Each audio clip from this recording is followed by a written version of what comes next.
औज़ुबिल्लाहिमिनश्शैतानिर्रजीम बिस्मिल्लाहिर्रहमानिर्रहीम। तमाम ॾिसण ऐं ॿुधण वारनि खे अस्सलाम वालेकुम। दोस्तों, अॼु असां हिन क्लास में नाउन खे डिफाइन कंदासीं। गॾोगॾु असीं काइंड ऑफ नाउन खे पिणु डिफाइन कंदासीं। काइंड ऑफ नाउन खे असीं डेफिनेशन सां ऐं गॾोगॾु मिसालनि सां जेको आहे सो डिटेल में डिफाइन कंदासीं।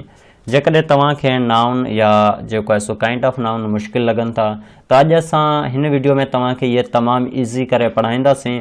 असांजी कोशिशि हूंदी त जेतिरो ईज़ी करे तव्हांखे सम्झायूं त तव्हांखे इहो क्लियर थी सघे। अॼु खां पोइ जेकॾहिं तव्हां हिन वीडियो खे लास्ट ताईं ॾिठो त काइंड जेके आहिनि सो नाउन जा उहे तव्हांजा हमेशह लाइ क्लियर थी वेंदा। इहो असीं गारंटी सां चऊं था। अॼु जेको आहे सो असां हिन क्लास में जेको आहे सो हिन साइड वारा जेके बि काइंड जा नाउन आहिनि इन्हनि खे डिटेल में डिफाइन कंदासूं। जीअं त कॉमन नाउन थी वियो, प्रॉपर नाउन थी वियो, अब्स्ट्रैक्ट नाउन थी वियो, कलेक्टिव नाउन थी वियो, मटेरियल नाउन थी वियो, कंपाउंड नाउन थी वियो, काउंटेबल नाउन थी वियो ऐं अनकाउंटेबल नाउन थी वियो। इन खां अलावा पिणु जेके आहिनि सो काइंड ऑफ नाउन कुझु रहनि था जेके असांजा नेक्स्ट टॉपिक में ईंदा, जंहिंमें असीं कैज़िव noun, gender noun, singular and plural noun खे डिफाइन कंदासीं। लेकिन अॼु असां हिन क्लास में जेका आहिनि सो kind of noun 8 kind of noun खे डिटेल में डिफाइन कंदासीं।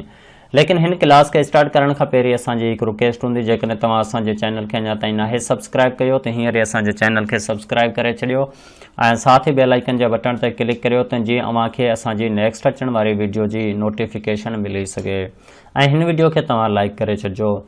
चलो स्टार्ट कंदा आहियूं पंहिंजी हिन क्लास खे।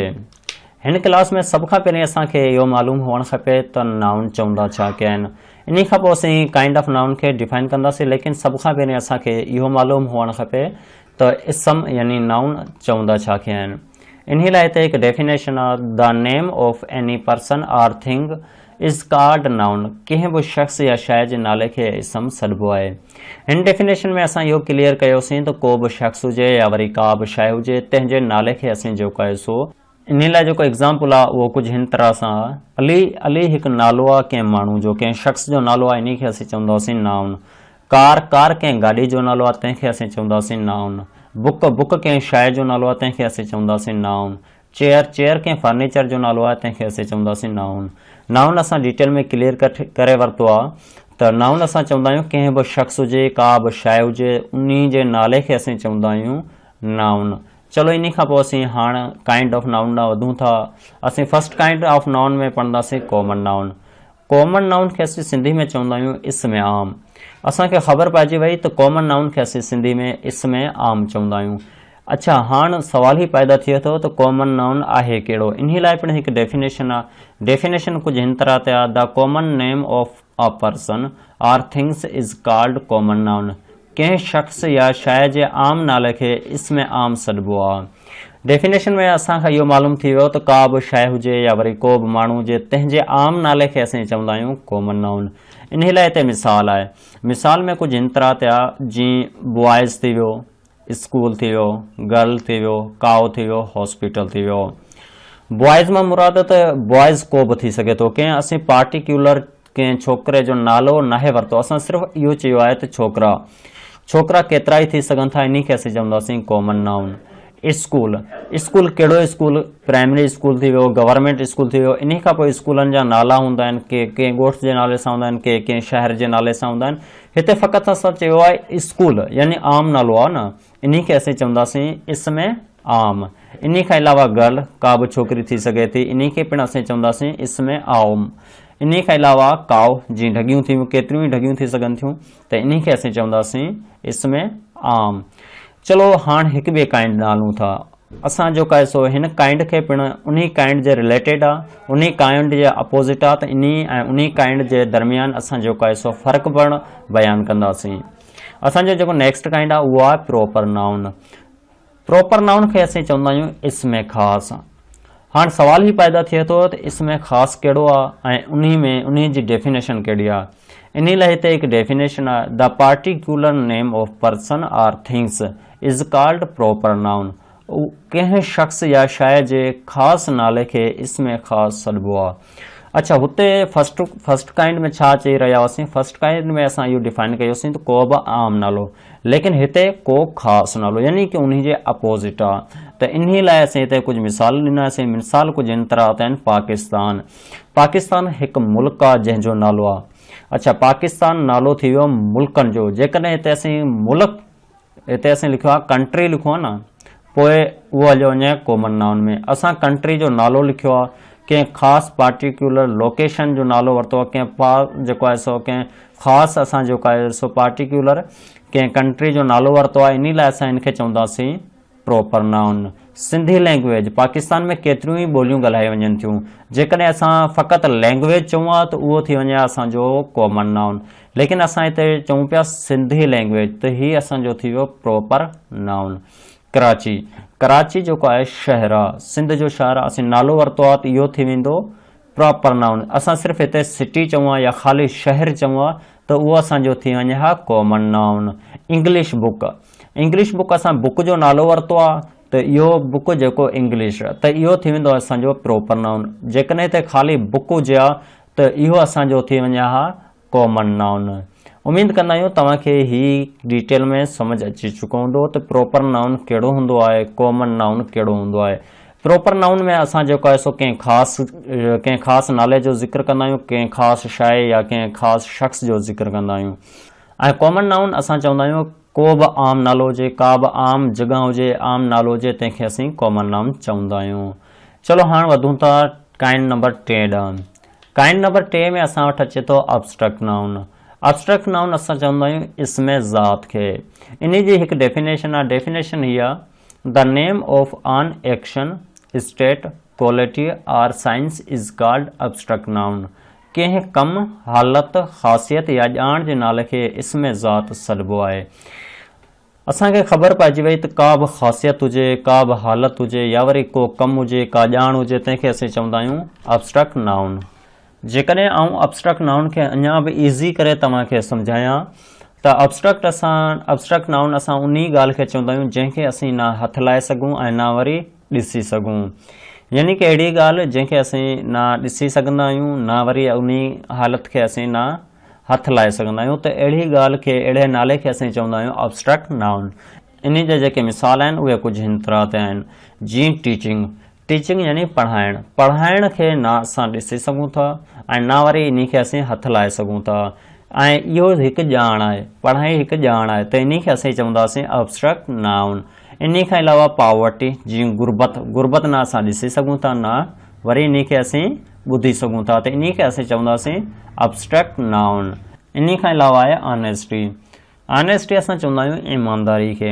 हाणे ईमानदारी खे न असां ॾिसी सघंदा आहियूं, न इन खे असीं हथु लाए सघंदा आहियूं, त अहिड़ी ॻाल्हि खे, अहिड़े नाले खे असीं चवंदा आहियूं एब्स्ट्रैक्ट नाउन। उमेद कंदा आहियूं तव्हांखे एब्स्ट्रैक्ट नाउन क्लियर थी चुको हूंदो। एब्स्ट्रैक्ट नाउन में असीं उन शइ जी ज़िक्र कंदा आहियूं जंहिंखे न असां ॾिसी सघूं, न वरी असीं हथु लाए सघूं, जंहिंमें ख़ासियत अची वई, जंहिंमें हालत अची वई, जंहिंमें को कमु अची वियो ऐं जंहिंमें का नॉलेज अची वई, त हिन तरह जी ॻाल्हि खे, हिन तरह जे नालनि खे असीं चवंदा आहियूं एब्स्ट्रैक्ट नाउन। हाणे हलूं था काइंड नंबर 4 ॾांहुं। काइंड नंबर 4 में असां वटि आहे कलेक्टिव नाउन, जंहिंखे असीं चवंदा आहियूं इसमें जमा, यानी जमा वारा नाला। इन लाइ पिणु हिते हिकु डेफिनेशन आहे। डेफिनेशन कुझु हिन तरह ते आहे, the name of person, creatures, place or things taken as a whole is called collective noun. कंहिं शख़्सनि, सहवारनि, जायनि या मेड़ जे गॾियल नाले खे इसमें जमा सॾिबो आहे। असांखे डेफिनेशन मां ऐं असांखे कलेक्टिव नाउन मां इहो ख़बर पवे पई त कलेक्टिव नाउन चवंदा आहियूं कंहिं जमा वारी शइ खे, यानी काफ़ी शयूं पाण में मिली को हिकु नालो ठाहिनि त उन नाले खे असीं चवंदा आहियूं कलेक्टिव नाउन। इन लाइ हिते हिकु मिसाल आहे। मिसाल जीअं आर्मी, क्राउड, मार्केट, टीम। लफ़्ज़ टीम जेको आहे सो कलेक्टिव नाउन आहे। टीम कीअं कलेक्टिव नाउन आहे? जीअं त हिकु खिलाड़ी हूंदो आहे, उनखे असीं चवंदा आहियूं प्लेयर। जाम खिलाड़ी पाण में मिली करे हिकु टीम ठाहिनि था, तंहिंखे असीं चवंदासीं कलेक्टिव नाउन। मार्केट, मार्केट में कुझु हिन तरह त जेकॾहिं हिकु दुकानु हुजे तंहिंखे असीं फ़क़ति शॉप चवंदा आहियूं, हिकु दुकानु चवंदा आहियूं, लेकिन जाम दुकान जिते पाण में हूंदा, मिलंदा ऐं पाण में जाम दुकान मिली करे हिकु मार्केट ठाहिनि था। इन खां अलावा हूंदो आहे क्राउड।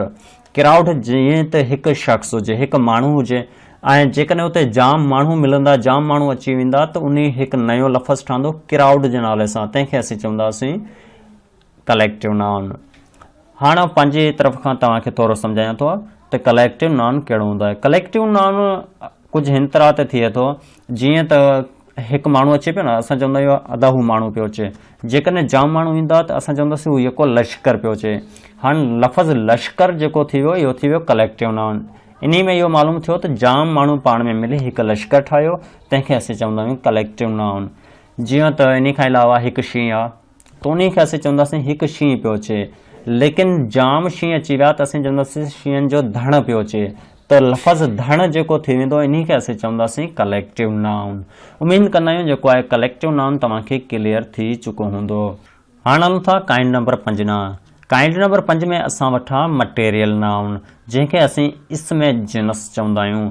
अच्छा, इसमे जिनस छा आहे? इन लाइ हिते हिकु डेफिनेशन आहे। डेफिनेशन कुझु हिन तरह ते आहे, the name of the matter from which other things are made is called material noun. अहिड़ी शइ जो नालो जंहिं मां ॿियूं शयूं ठाही सघजनि त इनखे इसमे जिनस सॾिबो आहे। असांखे नाले मां ऐं हिन डेफिनेशन मां असांखे इहो इल्मु मिलियो त अहिड़ो को नालो हुजे जंहिं मां ॿी शइ ठाही सघिजे त उन नाले खे असीं चवंदा आहियूं मटेरियल नाउन। यानी कि का अहिड़ी शइ जंहिं मां असां ॿी शइ ठाही सघिजे त उन शइ खे असीं चवंदासीं मटेरियल नाउन। इन लाइ असां हिते मिसाल कंदासीं, मिसालनि जी मदद सां डिटेल में क्लियर कंदा आहियूं। इन लाइ मिसाल आहिनि आयरन, जीअं लोहो। लोह मां असां केतिरियूं शयूं ठाहींदा आहियूं, पखा थी विया। लोह जेको आहे असां मुख़्तलिफ़ तरह जे औज़ारनि में इस्तेमालु कंदा आहियूं, मुख़्तलिफ़ तरह जा औज़ार लोह मां ठाहींदा आहियूं, मुख़्तलिफ़ तरह जा असां जेके आहिनि सो प्रोडक्ट जेके आहिनि लोह मां ठाहींदा आहियूं, तंहिंखे असीं चवंदासीं लोह। जेको लफ़्ज़ थी वेंदो लोह खे असीं चवंदासीं मटेरियल नाउन। इन खां अलावा वुड यानी काठ मां असां जेको आहे सो केतिरा ई फर्नीचर ठाहींदा आहियूं, त इन खे असीं चवंदासीं वुड जेको आहे असांजो मटेरियल नाउन आहे।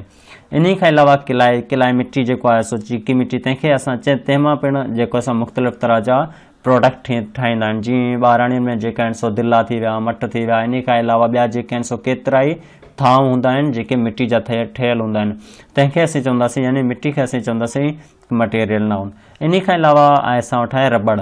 अच्छा, रबड़ में जेको आहे सो मटेरियल नाउन आहे। रबड़ मां असां केतिरियूं ई शयूं ठाहींदा आहियूं। रबड़ जेका आहिनि इस्तेमालु कया वेंदा आहिनि न, केतिरनि ई शयुनि में, केतिरनि ई प्रोडक्ट में जेको आहे सो रबड़ जो इस्तेमालु हूंदो आहे, त रबड़ असांजो थी वेंदो मटेरियल नाउन। उमेद कंदा आहियूं तव्हांखे मटेरियल नाउन सम्झ में अची चुको हूंदो। हिन में असां जेको आहे सो abstract noun, collective noun, material noun जे बारे में पढ़ियोसीं। हाणे हलूं था अॻिते, यानी कि काइंड नंबर 6 ॾांहुं। काइंड नंबर 6 में असां वटि आहे कंपाउंड नाउन।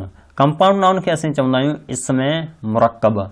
अच्छा, इसमें मुरकब छा हूंदो आहे? इन लाइ हिते हिकु डेफिनेशन आहे। डेफिनेशन इहो आहे, the noun composed of more than one word is called compound noun. हिकु खां वधीक लफ़्ज़नि मां ठहियल इसम खे इसमे मुरकब सॾिबो आहे। असांखे ख़बर पइजी वई त कंपाउंड नाउन छा खे चवंदा आहिनि। कंपाउंड नाउन असां चवंदा आहियूं यानी उहो लफ़्ज़ जेको ॿिनि लफ़्ज़नि खे मिलाए करे ठाहियो वियो हुजे, तंहिंखे असीं चवंदा आहियूं कंपाउंड नाउन। इन लाइ हिते हिकु मिसाल आहे, जीअं बेडरूम। हिते लफ़्ज़ बेडरूम, हिते ॿ लफ़्ज़ आहिनि, हिकु बेड ॿियो रूम, यानी कि हीउ ॿ लफ़्ज़ पाण में मिली करे हिकु नयो लफ़्ज़ ठाहियो, इन खे असीं चवंदासीं कंपाउंड नाउन। ब्लैक बोर्ड, जीअं असांजो कारो बोर्ड, ब्लैक बोर्ड। अच्छा, लफ़्ज़ ब्लैक ऐं बोर्ड हीउ ॿ लफ़्ज़ पाण में मिलिया हिकु नयो लफ़्ज़ ठहियो, तंहिंखे असीं चवंदासीं compound noun. Hand shake, hand shake ॿ लफ़्ज़ आहिनि, जीअं हिकु हैंड आहे ॿियो शेक आहे। हैंड ऐं शेक पाण में मिली करे लफ़्ज़ ठहियो, तंहिंखे असीं चवंदासीं कंपाउंड नाउन। उमेद कंदा आहियूं तव्हांखे कंपाउंड नाउन सम्झ अची चुको हूंदो। कंपाउंड नाउन में असां ज़िक्र कंदा आहियूं उन लफ़्ज़नि जी जेके ॿ लफ़्ज़ पाण में मिली करे हिकु नयो लफ़्ज़ ठाहिनि, तंहिंखे असीं चवंदा आहियूं कंपाउंड नाउन। इन खां अलावा असां हलूं था हाणे 7 नंबर ते। 7 नंबर में असां वटि आहे काउंटेबल नाउन। काउंटेबल नाउन असां चवंदा आहियूं शुमार, इसमें शुमार। हिते ऐं इसमें शुमार नाहे लिखियो, लेकिन हीअ असांजो काउंटेबल नाउन हूंदो इसमें शुमार, जिन्हनि खे असीं शुमार करे सघूं, जिन्हनि खे असीं ॻणी सघूं।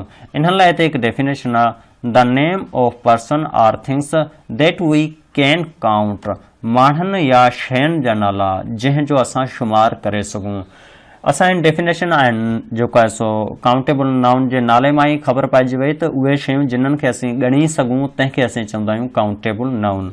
इन लाइ हिते हिकु मिसाल आहे, जीअं बुक, हिकु किताब असां ॻणे सघूं था, कार असां ॻणे सघूं था, छोकिरा असां ॻणे सघूं था, या वरी सिस्टर जेको आहे असां ॻणे सघूं था। त उहे शयूं जिन्हनि खे असीं ॻणी सघूं, तंहिंखे असीं चवंदासीं काउंटेबल नाउन। उमेद कंदा आहियूं तव्हांखे काउंटेबल नाउन सम्झ में अची चुको हूंदो। इन खां अलावा आहे असां वटि लास्ट 8 नंबर ते अनकाउंटेबल नाउन। अनकाउंटेबल नाउन हूंदो आहे बेशुमार, यानी कि जंहिंखे असीं न ॻणे सघूं। इन लाइ पिणु हिते हिकु डेफिनेशन आहे, the name of person or things that we can not count. माण्हुनि या शयुनि जा नाला जंहिंजो असां शुमार न करे सघूं।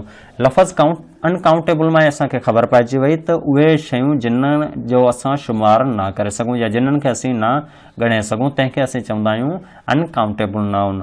इन लाइ हिते हिकु डेफिनेशन हुई, तंहिंमां ई असांखे उहा ई ॻाल्हि जो ज़िक्र मिलियो। अच्छा, हाणे इन जा मिसाल कंदा आहियूं। मिसालनि में कुझु हिन तरह ते आहे, राइस जीअं चांवर केतिरा ई थी सघंदा, 1 किलो में केतिरा चांवर आहिनि असां नथा ॻणे सघूं। स्टार थी विया, जीअं तारा थी विया, तंहिंखे असीं नथा ॻणे सघूं। वार थी विया, वारनि खे असीं नथा ॻणे सघूं, तंहिंखे असीं चवंदासीं अनकाउंटेबल नाउन। शुगर थी वई, खंड थी वई, खंड खे असां नथा ॻणे सघूं, तंहिंखे असीं चवंदासीं अनकाउंटेबल नाउन।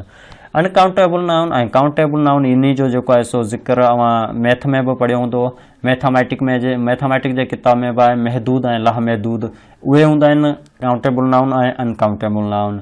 चलो, उमेद कंदा आहियूं अॼु जी जेको असांजी क्लास हुई नाउन जे बारे में, इहो तव्हांखे डिटेल में सम्झ अची चुकी हूंदी।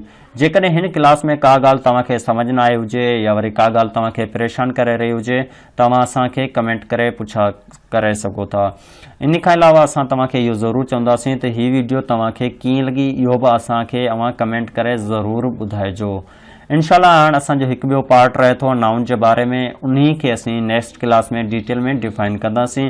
अॼु जी क्लास असां हिते ख़तमु कंदा आहियूं। इनशाला असां हाणे हिकु ॿी क्लास सां तव्हां सां मिलंदासीं। तेसिताईं ख़ुदा हाफ़िज़।